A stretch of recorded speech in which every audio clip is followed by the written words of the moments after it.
আমি নিজে বলছি, আমার বুঝ হওয়ার পরে আমি কারো জন্য এতটা কাঁদি নাই।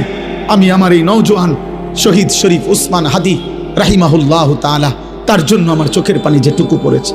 আমার শায়েখ আল্লামা মুফতি মুশতাকুন নবী কাসিমি, আমি তাকে দেখছি বাচ্চার মতো অজরে কাঁদছে। একসাথে ভাত খাইতে বসছি, ভাতের থালার সামনে পর্যন্ত হুজুরে দেখছি কাঁদতেছে। কয় মাওলানা, আমি তো ছেলেটারে ভুলতে পারছি না। আজকে তোমরা দেখছো, সারা পৃথিবী দেখছে, একজন 33 বছর বয়সের যুবক। এই যুবক ইমানদার ছিল।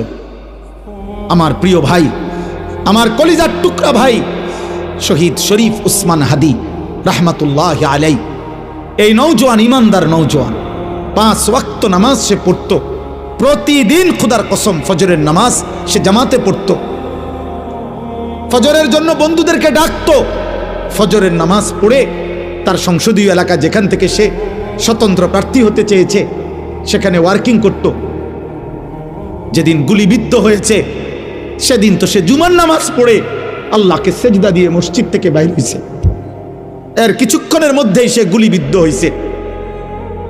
সে হাফেজে কোরআন ছিল, তার বাবা আলেম ছিলেন, তার বড় ভাই আলেম, সে মাদ্রাসার ছাত্র ছিল, সে আল্লাহকে ভালোবাসতো, পাক্কা ইমানদার ছিল।